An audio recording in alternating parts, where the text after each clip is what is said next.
Hello बच्चों, एक बार फिर से स्कॉलर्स क्लासेस में आप सभी का स्वागत है।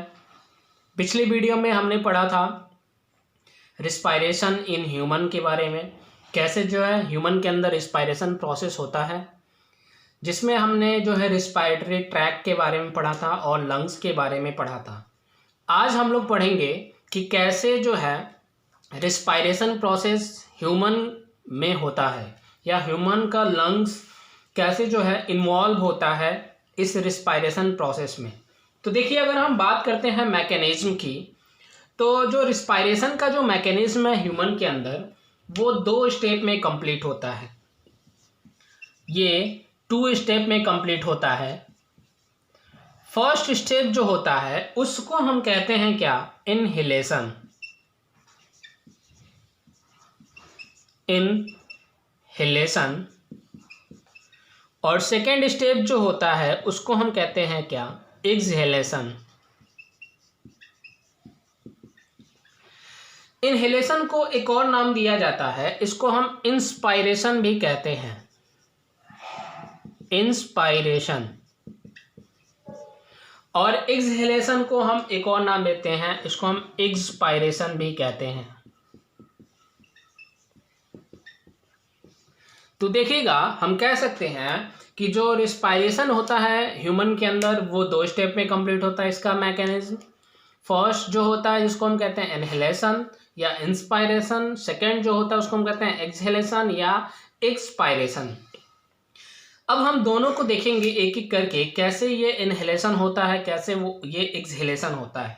तो सबसे पहले हम पढ़ते हैं इनहेलेशन के बारे में। देखिएगा, इनहेलेशन का सीधा सीधा मतलब है कि जब हम ब्रीदिंग प्रोसेस करते हैं तो ऑक्सीजन के रिच अमाउंट को जो है हम क्या करते हैं, अपने बॉडी के इनसाइड इनहेल करते हैं, और इनहेल करने के बाद फिर जो है उसका जो है यूटिलाइजेशन होता है। तो ये जो प्रोसेस होता है इसी को हम नाम देते हैं क्या? Inhalation.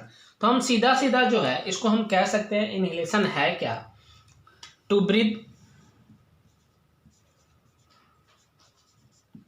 Breathe in oxygen rich from air of the atmosphere to the lungs is called inhalation। तो इनहेलेशन एक ऐसा प्रोसेस है जिसमें क्या किया जाता है, ऑक्सीजन को ब्रीथ किया जाता है, ऑक्सीजन को इनटेक किया जाता है। कहाँ से? एटमॉस्फेयर के एयर से। और फिर वो कहाँ जाता है? लंग्स को। और फिर इसी प्रोसेस को नाम दिया जाता है क्या? इनहेलेशन। अब हम देखें इनहेलेशन प्रोसेस होता कैसे है, कैसे ये स्टेप जो होता है ये इन्वॉल्व होता है। तो इसको हम डायग्रामेटिकली समझ सकते हैं। देखिएगा, ये देखिएगा एक लंग्स है, ये हमने जो है एक लंग को बनाया है।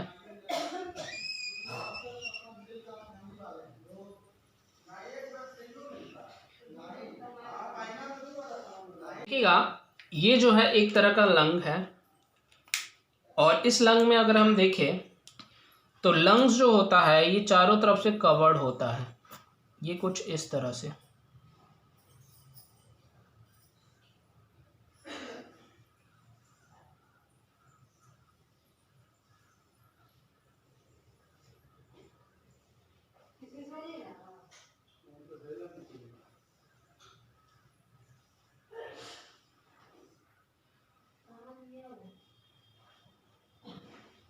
ये है लंग्स ह्यूमन का।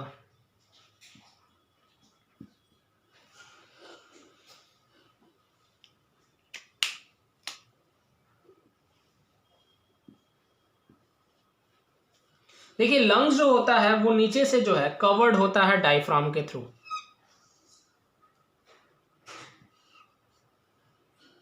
यहाँ पे जो है नीचे जो है एक पार्ट होता है जिसको हम नाम देते हैं क्या? डायफ्राम।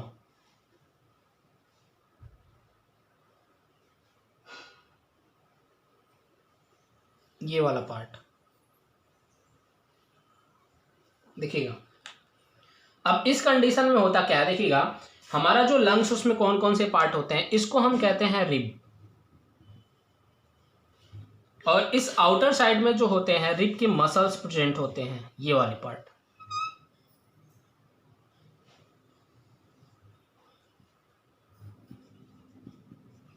Ribs muscles. इसके अलावा ये अच्छा देखिए, जो हमारा जो लंग्स होता है जिस पार्ट में होता है या हमारे बॉडी के जिस पार्ट में होता है उस पार्ट को हम कहते हैं क्या, थोरैसिक कैविटी। इसको हम नाम देते हैं थोरैसिक कैविटी। अब देखिए होता क्या है कि जब इनहेलेशन प्रोसेस करते हैं या जब हम ब्रीदिंग प्रोसेस करते हैं तो उस कंडीशन में है हम जो है ऑक्सीजन के रिच अमाउंट को क्या करते हैं, इनहेल करते हैं बॉडी के इनसाइड। तो इस प्रोसेस में होता क्या है कि जो मसल्स होते हैं रिब्स के वो कॉन्ट्रैक्ट कर जाते हैं। तो यहाँ पे जो मसल्स होते हैं उनमें क्या होता है, contraction, contract muscles of ribs. तो रिब्स के मसल क्या करते हैं, कॉन्ट्रैक्ट कर जाते हैं। इसके साथ साथ कॉन्ट्रैक्ट का मतलब क्या है कि इनके जो मसल्स हैं वो आपस में सिकुड़ जाते हैं। और जैसे कंस्ट्रिक्शन हो जाता है इसके साथ साथ जो डायफ्राम है, वो जो डायफ्राम है उस डायफ्राम का भी क्या हो जाता है, देखिएगा वो भी जो है कॉन्ट्रैक्ट कर जाता है। Contract of diaphragm.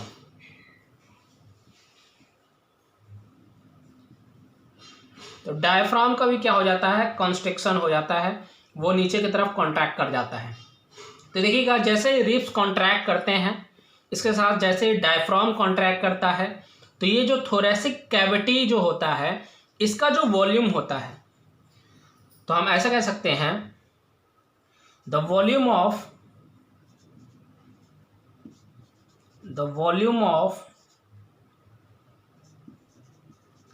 thoracic cavity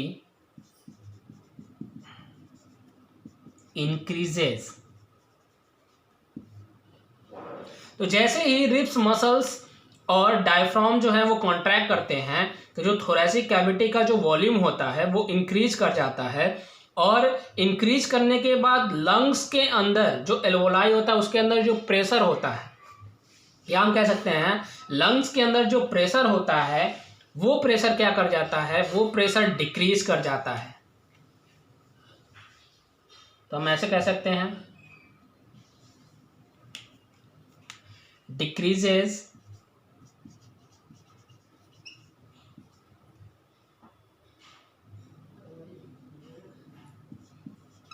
the pressure of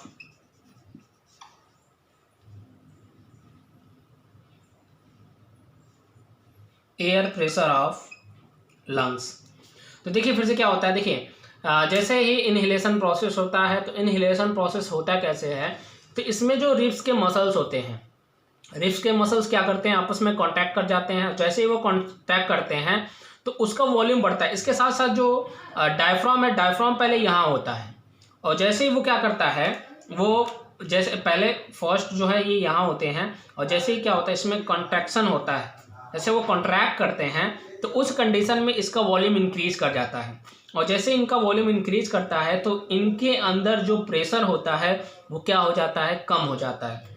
और जैसे इनके अंदर प्रेशर कम हो जाता है तो जो एयर होता है बाहर का वो कहाँ कर जाता है, इंटर कर जाता है लंग्स के अंदर। और इस तरह से जो है उस एयर के साथ जो है ऑक्सीजन जो है इंटर कर जाता है लंग्स के अंदर। तो इस प्रोसेस को हम कहते हैं क्या, इनहेलेशन। तो इनहेलेशन एक ऐसा प्रोसेस है जिसमें क्या करता है, ऑक्सीजन का रिच अमाउंट क्या करता है, बॉडी के अंदर इंटर करता है। और इसमें होता क्या है, इसकी मैकेनिज्म क्या है, तो रिब्स के मसल्स और जो डायफ्राम होते हैं जैसे ही वो कॉन्ट्रैक्ट करते हैं तो जो थोरैसिक कैविटी का जो वॉल्यूम होता है, ये वाला वॉल्यूम, ये पूरा वॉल्यूम, या ये जो लंग्स का जो पूरा पार्ट होता है उसको हम कहते हैं बॉडी का, उसको हम कहते हैं थोरैसिक कैविटी।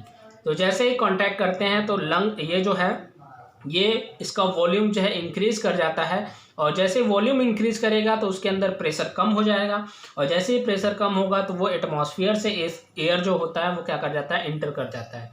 लेकिन एयर जब वो इंटर करता है बॉडी के अंदर तो वो फ्रेश एयर होता है, क्योंकि जब वो नॉस्ट्रिल के थ्रू आता है तो नॉस्ट्रिल में बहुत सारे जो होते हैं, बहुत सारे छोटे छोटे हेयर्स होते हैं जो क्या करते हैं, जो डस्ट पार्टिकल्स को वहाँ से रिमूव कर देते हैं या फिल्टर कर देते हैं जो बॉडी के अंदर नहीं आ पाता।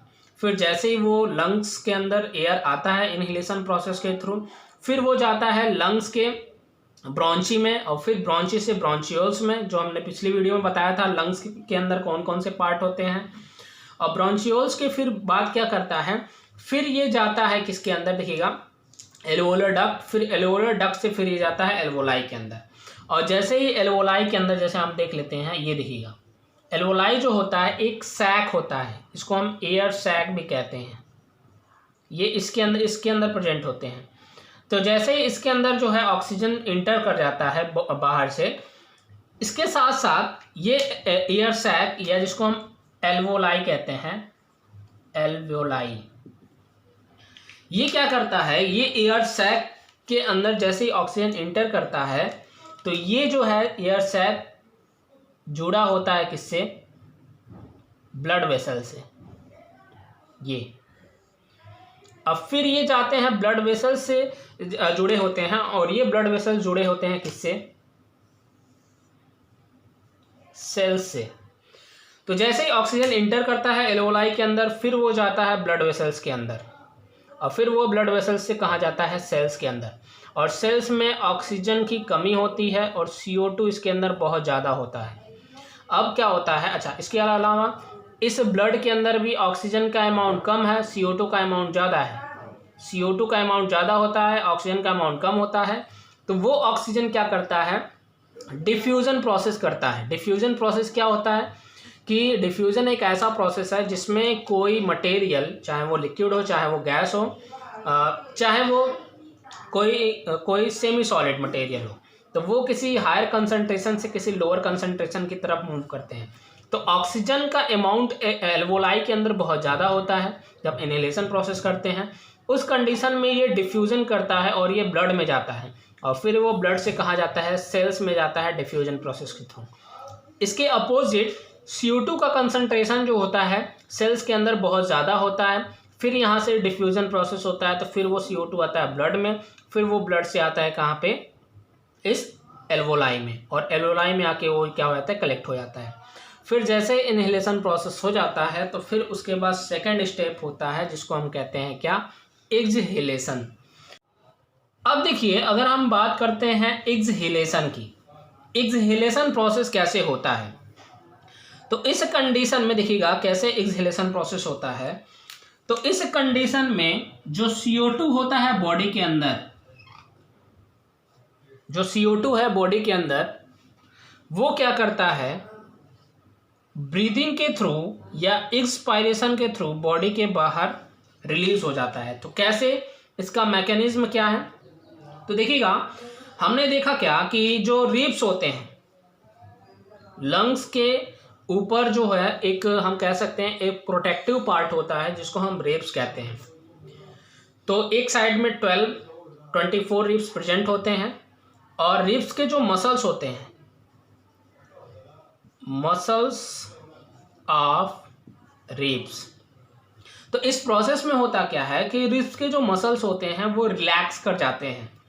मतलब जब इन्होंने कॉन्ट्रैक्ट किया तो ये एक वॉल्यूम को बढ़ाया, लंग्स के वॉल्यूम को बढ़ाया, लेकिन जैसे वो रिलैक्स करते हैं, रिलैक्स का मतलब ये नहीं कि एकदम से जो है वो फैल जाए, वो अपने जो है जो जिस नेचुरल वो जो है नेचुरल कंडीशन में होता है, मतलब जो उसका जो है नेचुरल,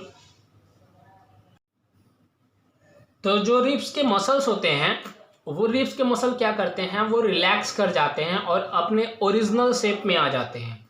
इसके साथ साथ जो डायफ्राम कुछ ऐसा था जो कॉन्ट्रैक्ट किया था, अब वो क्या करता है, उसमें भी रिलैक्सेशन होता है और वो भी रिलैक्स करके अपने ओरिजिनल पोजीशन में आ जाता है, कुछ इस तरह से। और इसके जो है इसमें क्या हुआ, muscles muscles of ribs relax, leading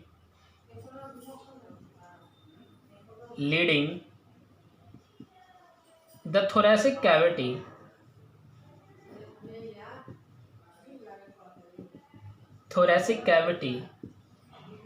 back to its original position. तो जैसे ही क्या होता है, मसल्स जो होते हैं रिब्स के वो रिलैक्स करते हैं, इसके साथ साथ डायफ्राम भी जो होता है वो क्या कर जाता है, रिलैक्स कर जाता है। Relaxation of diaphragm.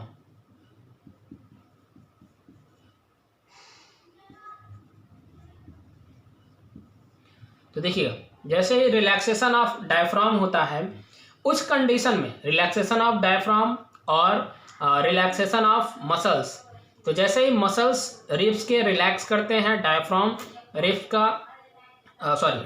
जो होता है वो रिलैक्स करता है, उस कंडीशन में जो थोरैसिक कैविटी का जो वॉल्यूम होता है वो क्या कर जाता है, डिक्रीज कर जाता है। तो हम ऐसे कह सकते हैं, the volume of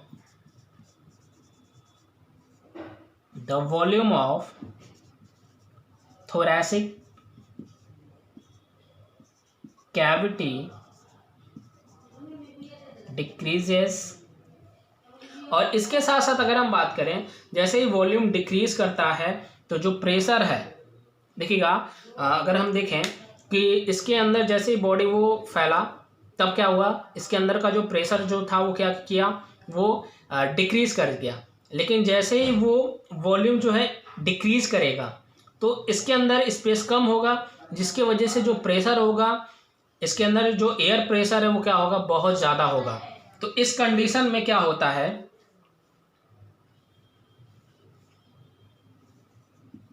air pressure of lungs increases. और जैसे एयर प्रेशर जो होता है लंग्स के अंदर का इंक्रीज होता है, तो इसके में जो है, इसके एल्वोलाई में CO2 प्रेजेंट है और वो CO2 क्या हो जाता है, बाहर निकल जाता है। और इसी प्रोसेस को हम कहते हैं एक्सपायरेशन या एक्सहेलेशन। तो एक्सहेलेशन प्रोसेस है क्या, हम सीधा सीधा इसको डिफाइन कर सकते हैं, breathing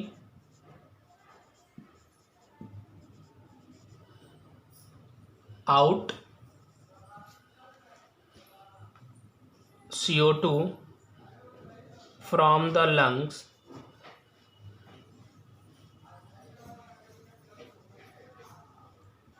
to the atmosphere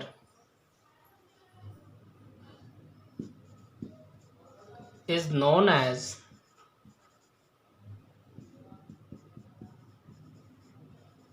exhalation.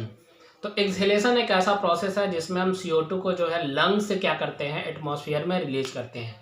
तो कैसे ये मैकेनिज्म हुआ, इसमें जो मसल्स होते हैं और जो डायफ्राम होता है उसके जो मसल्स हैं वो क्या करते हैं, वो रिलैक्स करते हैं, अपने ओरिजिनल पोजीशन या ओरिजिनल शेप में आते हैं। और जैसे वो ओरिजिनल शेप में आते हैं तो जो लंग्स का वॉल्यूम होता है वो डिक्रीज कर जाता है, जिससे उसके अंदर का जो एयर प्रेशर है वो इंक्रीज कर जाता है। और जैसे एयर प्रेशर इंक्रीज करता है तो वो एयर क्या करता है, हाई प्रेशर से लो प्रेशर की तरफ, मतलब इनसाइड से लंग से जो है फिर वो एटमॉस्फेयर की तरफ क्या करता है, मूव करता है। इसी प्रोसेस को हम कहते हैं क्या, एक्सहेलेशन। इस तरह से जो मैकेनिज्म है रिस्पायरेशन का ह्यूमन के अंदर, वो 2 स्टेप में कंप्लीट होता है। एक होता है इनहेलेशन और एक होता है क्या, एक्सहेलेशन।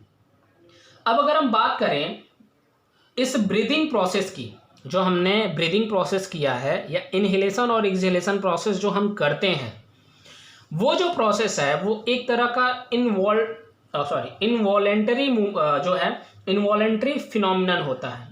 इनवॉलेंटरी फिनोमिनन का मतलब क्या है कि ऐसा प्रोसेस जो हमारे कंट्रोल में ना हो, जिसको हम कंट्रोल ना कर सकें।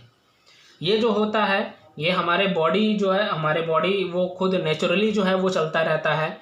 तो ऐसा मूवमेंट जो नेचुरली होता है हमारे बॉडी के अंदर, उसको हम कहते हैं इनवॉलेंट्री मूवमेंट। तो सीधा सीधा कह सकते हैं ब्रीदिंग इज, पॉइंट में कह सकते हैं ब्रीदिंग इज एन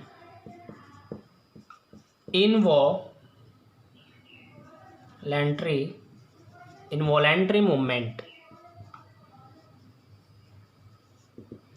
इसके अलावा अगर हम बात करें तो देखिए, जो हमारा जब हम रिस्पायरेशन प्रोसेस करते हैं तो उसका कंट्रोल जो है हमारे ब्रेन में होता है। और हमारे ब्रेन के 3 पार्ट होते हैं। फर्स्ट जो होता है फोर ब्रेन, मिड ब्रेन और हाइंड ब्रेन।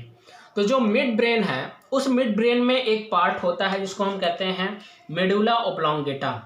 तो जो रिस्पायरेटरी सेंटर है हमारे बॉडी में, हमारे ब्रेन में, हमारे बॉडी के जो ब्रेन में जो रिस्पायरेटरी सेंटर होता है, उस रिस्पायरेटरी सेंटर को हम कहते हैं मेडुला ओब्लोंगेटा, जो ब्रीदिंग रेट को क्या करता है, कंट्रोल करता है। तो हम ऐसे कह सकते हैं the respiratory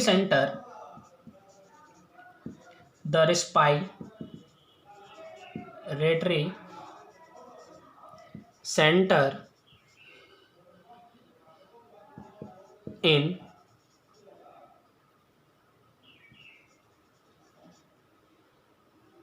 medulla oblongata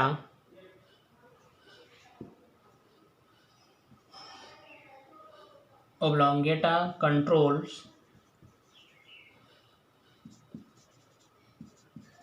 the rate of breathing। इसके साथ साथ अगर हम बात करें तो जो नॉर्मल ब्रीदिंग रेट होता है हमारे बॉडी का, वो 15 से 18 टाइम पर मिनट होता है। मतलब 1 मिनट में हम जो है 15 से 18 बार जो है सांस लेते हैं। लेकिन अगर हम कोई जो है फिजिकल वर्क करते हैं, फिजिकल एक्टिविटी करते हैं, तो उस कंडीशन में जो ऑक्सीजन का जो डिमांड होता है हमारे बॉडी के अंदर, हम या हमारे सेल्स के द्वारा, वो बढ़ जाता है। और उस कंडीशन में जो रेट होता है ब्रीदिंग की, वो इंक्रीज कर जाती है। और वो ब्रीदिंग जो होती है लगभग जो है 20 से 25 जो है पर मिनट हो जाता है, या 20 से 25 टाइम्स पर मिनट हो जाते हैं। कब? जब हम कोई वैगरसली या फिजिकल एक्टिविटी करते हैं। इसके अलावा जब हम इनहेलेशन प्रोसेस करते हैं, उस इनहेलेशन प्रोसेस में जो इनहेल एयर होता है वो लगभग जो होता है वो 21% होता है। तो हम ऐसे कह सकते हैं the normal breathing rate is 15 to 18 times per minutes। लेकिन कोई फिजिकल एक्टिविटी करते हैं तो उस कंडीशन में ये रेट जो होता है वो क्या कर जाता है, इंक्रीज कर जाता है 20 to 25। या कभी कभी अगर हम किसी डिजीज़ से ग्रसित हैं या कोई डिजीज़ हुआ है तो उस कंडीशन में ये जो होते हैं 30 या 25 to 30 तक इंक्रीज कर जाते हैं। इसके साथ साथ जब हम इनहेलेशन प्रोसेस करते हैं तो जो इनहेलेशन प्रोसेस में जो इनहेल एयर होता है, या ऐसे कह सकते हैं द इनहेल्ड एयर हैज़। तो जब इनहेलेशन प्रोसेस करते हैं, उस इनहेलेशन प्रोसेस में जो इनहेल्ड एयर होता है उसमें ऑक्सीजन जो होता है वो लगभग होता है 21%, लेकिन अब 20.93 है। इसके अलावा अगर हम बात करें तो केवल ऑक्सीजन ही हम इनहेल नहीं करते, इसके साथ साथ और भी सारी गैसें हमारी बॉडी में इंटर करती हैं। जैसे CO2 भी इंटर करता है 0.03%। इसके अलावा कुछ और भी अदर भी गैसें हैं, जैसे नाइट्रोजन है। ये भी सारे गैसें जो हैं वो क्या करते हैं, इंटर करती हैं। कब? जब प्रोसेस होता है क्या, इनहेलेशन। लेकिन जब हम एक्सहेलेशन प्रोसेस करते हैं उस कंडीशन में जो है ऑक्सीजन का जो अमाउंट होता है वो 60% होता है, या 60% हम कह सकते हैं। और इसके साथ साथ जो CO2 होता है वो कितना होता है, 4%। कब? जब हम एक्सहेलेशन करते हैं। तो इस कंडीशन में देखिएगा क्या होता है कि हमने जो है ऑक्सीजन इनहेल किया 21%, लेकिन ऑक्सीजन को एक्सहेल करते हैं मतलब बॉडी के आउटसाइड निकालते हैं कितना 60%, मतलब 4% यूज़ होता है। लेकिन यहाँ पे हमने CO2 क्या किया, इनहेल किया 0.03%, लेकिन एक्सहेल हम कितना करते हैं 4%, मतलब ये इंक्रीज कर गया। तो इस कंडीशन में इनहेलेशन में ऑक्सीजन जो है इंटर करता है और एक्सहेलेशन में जो है CO2 क्या होता है बॉडी के आउटसाइड रिमूव होता है। और इस तरह से ये जो है प्रोसेस होता है या ये मैकेनिज्म होती है रिस्पायरेशन की। अब जैसे ही ये ब्रीदिंग प्रोसेस हो जाता है, फिर उसके बाद जो है क्या होता है गैसियस एक्सचेंज होता है। कहाँ पे, टिश्यू के अंदर या सेल्स के अंदर, या हम ऐसे कह सकते हैं। इसके बाद जैसे ये ब्रीदिंग प्रोसेस हो जाता है, ब्रीदिंग प्रोसेस का मतलब इनहेलेशन और एक्सहेलेशन प्रोसेस हो जाते हैं।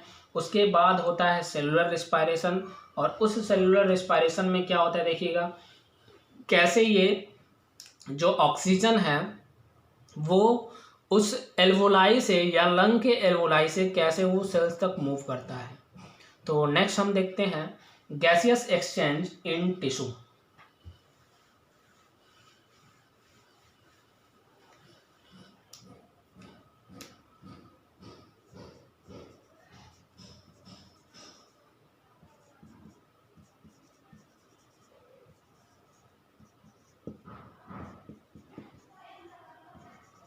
या इसी को एक और नाम दिया जाता है, इसको हम सेलुलर रिस्पायरेशन भी कहते हैं।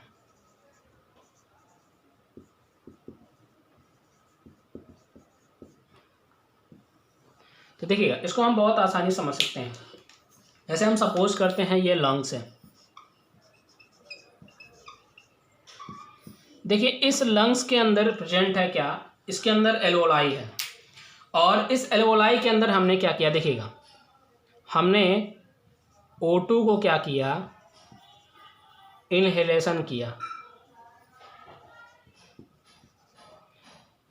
अच्छा, इनहेलेशन में होता क्या देखिएगा, जैसे ये जाता है लंग्स के अंदर, लंग्स में कहाँ एल्वोलाई में, एल्वोलाई में जाके कलेक्ट होता है, फिर यहाँ से जुड़े होते हैं ब्लड वेसल्स। ये देखिएगा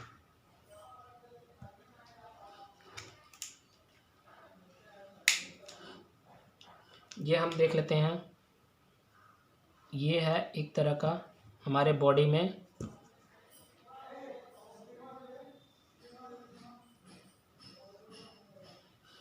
ये है ब्लड वेसल्स।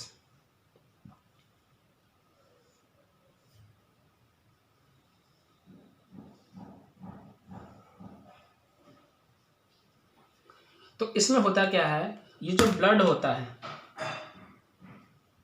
ब्लड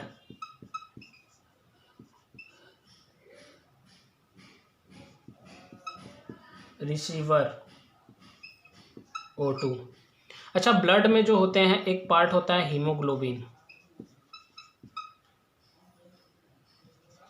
और यही हीमोग्लोबिन किसको, ऑक्सीजन को क्या करता है, ऑक्सीजन को कैरी करता है, और उसको कहाँ ले जाता है, ये हम मान लेते हैं ये सेल्स हैं। ये देखिएगा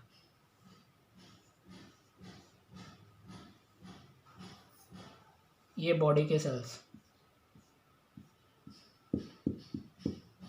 तो जैसे ही यहाँ पे ऑक्सीजन इंटर किया, इस ब्लड वेसल्स में गया, फिर वो ब्लड वेसल से जाता है कहाँ पे, इसके अंदर इस सेल्स में, और फिर सेल्स में देखिएगा अब कैसे जाता है, यहाँ देखिएगा लंग्स में CO2 का अमाउंट बहुत ज़्यादा है, इसके अलावा ऑक्सीजन का अमाउंट बहुत ज़्यादा है और CO2 का अमाउंट क्या है, कम है। ब्लड में देखिएगा ऑक्सीजन ज़्यादा है और CO2 क्या है, कम है। इसके अलावा सेल्स में ऑक्सीजन कम है और CO2 क्या है, ज़्यादा है। तो इस कंडीशन में होता क्या है, इस कंडीशन में डिफ्यूजन प्रोसेस होता है। डिफ्यूजन प्रोसेस में क्या होता है कि जो ऑक्सीजन है, जो एटमॉस्फेरिक ऑक्सीजन है, वो पहले इंटर किया इनहेलेशन के थ्रू लंग्स के अंदर, और जैसे ही वो लंग्स के अंदर आ जाते हैं, फिर वो जाते हैं ब्लड में। अब ब्लड में किस प्रोसेस के थ्रू? डिफ्यूज़न। तो क्या होता है डिफ्यूज़न? डिफ्यूजन एक ऐसा प्रोसेस है जिसमें कोई चीज़ हायर कंसंट्रेशन से कहाँ जाती है, लोअर कंसंट्रेशन की तरफ। तो देखिएगा, लंग्स में जो है ऑक्सीजन ज़्यादा है और CO2 कम, इसलिए ये चला आता है कहाँ पे? ब्लड में। फिर ब्लड के अंदर अगर हम देखें ऑक्सीजन ज़्यादा CO2 कम, तो उस कंडीशन में ये कहाँ चला आता है? सेल्स में। और सेल्स में ऑक्सीजन कम है और CO2 ज़्यादा है, और ब्लड में ऑक्सीजन ज़्यादा और CO2 कम, तो उस कंडीशन में ऑक्सीजन हायर कंसंट्रेशन से कहाँ चलाता है? सेल्स में लोअर कंसंट्रेशन की तरफ। और इस तरह से जो है ये मूव कर जाता है, और ये प्रोसेस होता है सेलुलर रेस्पिरेशन। लेकिन ये तो इनहेलेशन होता है। इसके बाद जो है एक्सहेलेशन प्रोसेस होता है। इस प्रोसेस में होता क्या है कि जो CO2 है वो जो है उसका अमाउंट है वो सेल्स के अंदर क्या है? देखिएगा, CO2 का जो कंसंट्रेशन है सेल्स के अंदर ज़्यादा है, लेकिन यहाँ पे हम देखें, यहाँ पे CO2 का कंसंट्रेशन कम है और यहाँ पे CO2 का कंसंट्रेशन ज़्यादा है। उस कंडीशन में ये CO2 हायर कंसंट्रेशन से ब्लड के अंदर लोअर कंसंट्रेशन की तरफ क्या कर जाता है? मूव कर जाता है। फिर ये ब्लड जो होता है उस ब्लड वेसल्स में जाते हैं, तो इसको हम कह सकते हैं CO2 जो होता है वो ब्लड के थ्रू ट्रांसपोर्ट करता है, और फिर वो जाता है कहाँ पे? लंग्स में। अब देखिएगा, लंग्स में जो एल्वोलाई है उसके अंदर जो CO2 है वो क्या है? कम है, और ब्लड के अंदर CO2 क्या है? ज़्यादा है। इस कंडीशन में भी यहाँ क्या होता है? यहाँ होता है डिफ्यूज़न, और जैसे ये डिफ्यूज़न हो जाता है उस कंडीशन में CO2 जो है इस ब्लड से उस लंग्स की तरफ मूव कर जाते हैं, और इसी को हम कहते हैं क्या? Cellular respiration. तो इस सेलुलर रिस्पायरेशन में यूटिलाइजेशन होता है। जो ऑक्सीजन आया सेल्स में, ये वाला ऑक्सीजन, वो ऑक्सीजन क्या करता है? वो तुरंत जो हमने फूड खाए रहते हैं, जिसको हम डाइजेस्ट किए रहते हैं, जिसको हम कहते हैं C6H12O6, ये तुरंत जो है उसके साथ कंबाइन करके एंजाइम की प्रेजेंस में, और ये सारा प्रोसेस सेल्स में होता है। सेल्स में कहाँ? सेल्स में माइटोकॉन्ड्रिया के अंदर, ये पूरा स्टेप। और जैसे ही ये बन जाते हैं फिर ये बनाते हैं CO2 को प्लस वाटर को, और प्लस बनाता है किसको? एनर्जी को। और इस तरह से ये जो है ये सेलुलर रेस्पिरेशन होता है, और इस कंडीशन में क्या प्रोड्यूस होता है? एनर्जी। किस फॉर्म में? ATP के फॉर्म में। लेकिन ये स्टेप होता है, इस स्टेप में जो है एनर्जी जो है ATP के फॉर्म में बनता है, जिसमें ADP से बनता है। ADP जो है इनऑर्गेनिक फॉस्फेट से कंबाइन करता है, फिर वो जाके एनर्जी या ATP का फॉर्मेशन करता है, और इस तरह से सेलुलर रेस्पिरेशन होता है किसी ह्यूमन के अंदर। तो देखिएगा, तो हमने देखा ह्यूमन के अंदर जो रिस्पायरेशन है वो 2 स्टेप में कंप्लीट हुआ। एक ब्रीदिंग जिसमें एक्सहेलेशन और इनहेलेशन, और दूसरा जो होता है इसको हम कहते हैं क्या? सेलुलर रिस्पायरेशन, जिसमें ऑक्सीजन जो है लंग्स से कहाँ आता है? सेल्स में, और CO2 जो है सेल से कहाँ जाता है? लंग्स में। और फिर वो जो ऑक्सीजन आया होता है सेल्स में उसका यूज़ होता है, और वो किसका फॉर्मेशन करता है? एनर्जी का। यही होता है सेलुलर रिस्पायरेशन। तो ये जो है ये टॉपिक आपका कंप्लीट होता है। अब हम नेक्स्ट वीडियो में मिलेंगे एक नए टॉपिक के साथ। तो वीडियो को जो है ज़्यादा से ज़्यादा शेयर भी कीजिए, अगर आपको अच्छा लगे तो। मिलते हैं अगले वीडियो में। धन्यवाद।